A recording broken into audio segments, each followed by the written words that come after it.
लेकिन मैं नीतीश कुमार जी से मैं पूछना चाहता हूं कि नीतीश जी, अब जिस तरह आपने लाठीचार्ज किया, जिस तरह बच्चे को गिरफ्तार कर कर आप जेल भेज रहे हैं, तो मैं तो पूछना चाहता हूं ये आपको राजनीतिक महंगा पड़ जाएगा।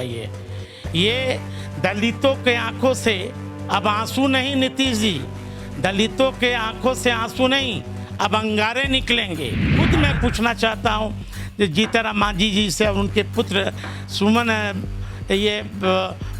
संतोष कुमार सुमन जी से कि एक दलित को होते हुए भी आप दलित मंत्री हैं, दलित के होते हुए भी एक दलितों का अधिकार छीना जा रहा है, दलितों की आवाज़ छीनी जा रही है, उस पर लाठीचार्ज हो रहे हैं, बच्चे को गिरफ्तार किए जा रहे हैं और एक दलित का छात्रावास से बाहर निकाला जा रहा है। तो इसका मतलब जीतन राम मांझी दलित के नेता नहीं है, ये ढोंगी हैं और ये निकम्मी सरकार में कठपुतली बने हुए हैं। मैं तो नीतीश कुमार जी से आग्रहपूर्वक मैं पूछना चाहता हूँ कि क्या हॉस्टल क्यों खाली?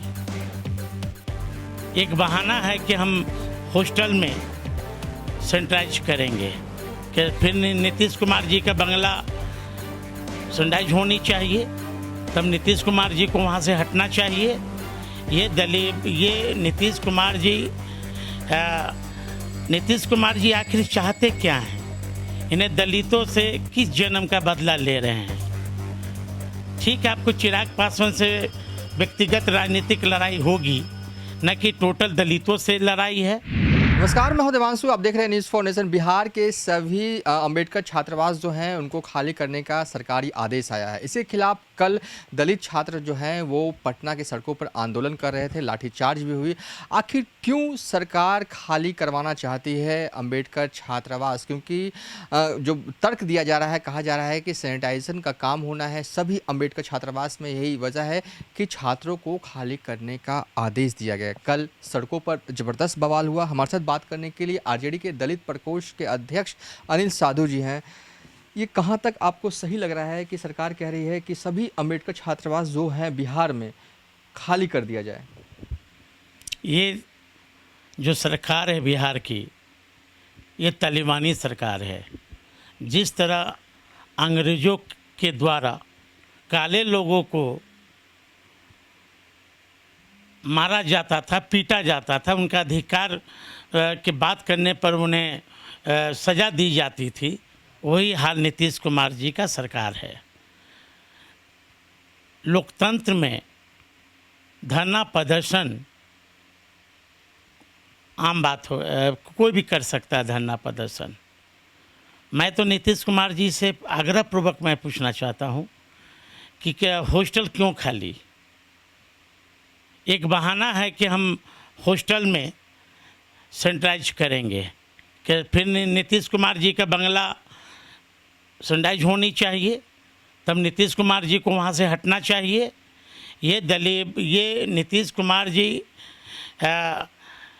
कुमार जी आखिर चाहते क्या हैं? इन्हें दलितों से किस जन्म का बदला ले रहे हैं? ठीक है, आपको चिराग पासवान से व्यक्तिगत राजनीतिक लड़ाई होगी, न कि टोटल दलितों से लड़ाई है।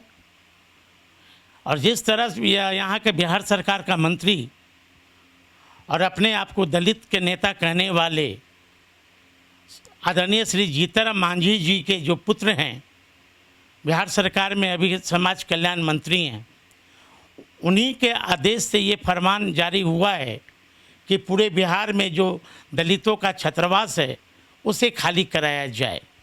तो मैं तो पूछना चाहता हूँ संतोष कुमार सुमन जी से कि एक दलित होते हुए भी आप एक दलितों पर अत्याचार आप कर रहे हैं।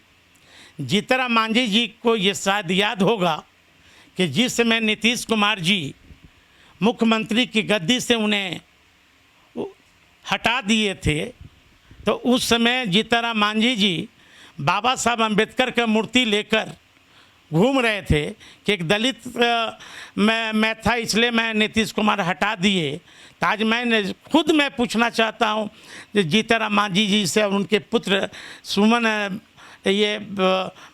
संतोष कुमार सुमन जी से कि एक दलित को होते हुए भी आप दलित मंत्री हैं, दलित के होते हुए भी एक दलितों का अधिकार छीना जा रहा है, दलितों की आवाज़ छीनी जा रही है, उस पर लाठीचार्ज हो रहे हैं, बच्चे को गिरफ्तार किए जा रहे हैं और एक दलित का छात्रावास से बाहर निकाला जा रहा है, तो इसका मतलब जीतन मांझी दलित के नेता नहीं है, ये ढोंगी हैं और ये निकम्मी सरकार में कठपुतली बने हुए हैं। आखिरी सवाल मेरा यह है कि चिराग पासवान बीते हफ्ते अंबेडकर छात्रावास गए थे, छात्रों के आंदोलन के साथ थे। उन्होंने कहा भी था कि जो सरकार का जो रवैया है वो बिल्कुल गलत है।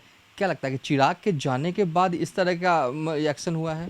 उस छात्रावास में, अंदरूनी छात्रावास में जिस दिन आपसी बच्चे में जो झगड़ा हुआ था, स्वाभाविक है कि जहाँ बच्चे रहेंगे तो वहाँ तो झगड़ा होते ही रहता है।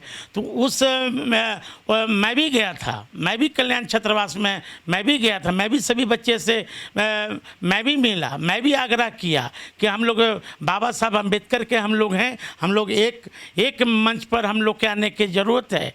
लेकिन मैं नीतीश कुमार जी से मैं पूछना चाहता हूँ कि नीतीश जी, अब जिस तरह आपने लाठीचार्ज किया, जिस तरह बच्चे को गिरफ्तार कर कर आप जेल भेज रहे हैं, तो मैं तो पूछना चाहता हूँ ये आपको राजनीतिक महंगा पड़ जाएगा। ये दलितों के आंखों से अब आंसू नहीं नीतीश जी, दलितों के आंखों से आंसू नहीं, अब अंगारे निकलेंगे। और निश्चित तौर पर जो कल की जो घटना घटी है, और भी मैं पार्टी के लोगों से, जो विभिन्न हमारे जो दल हैं, उनसे भी हमारा व्यक्तिगत आग्रह होगा कि कम से कम दलितों के मुद्दा पर सभी राजनेता एक मंच पर आवे और जो जिस तरह तालिबानी सरकार के द्वारा हमारे बच्चे को, दलित बच्चे को बुरी तरह पीटा गया है अपने मांग को, अधिकार को लेकर, ये मैं उसे निंदा करता हूं। और भविष्य में मैं नीतीश कुमार जी को मैं से भी मैं आग्रह करता हूं कि बच्चे का भी एग्ज़ाम चल रहा है, बच्चे को रहने दिया जाए, हॉस्टल खाली नहीं कराया जाए। चलिए, ये थे आरजेडी के दलित प्रकोष्ठ के अध्यक्ष अनिल साधु, जिनका साफ तौर पे कहना है कि जिस तरीके से सरकार की तरफ से आदेश आया है कि अंबेडकर छात्रावास को खाली करवाया जाए, कहीं ना कहीं गलत है, सरकार को ऐसा नहीं करना चाहिए। फिलहाल अभी तक के लिए इतना ही। आप देखते रहिए न्यूज़ फॉर नेशन।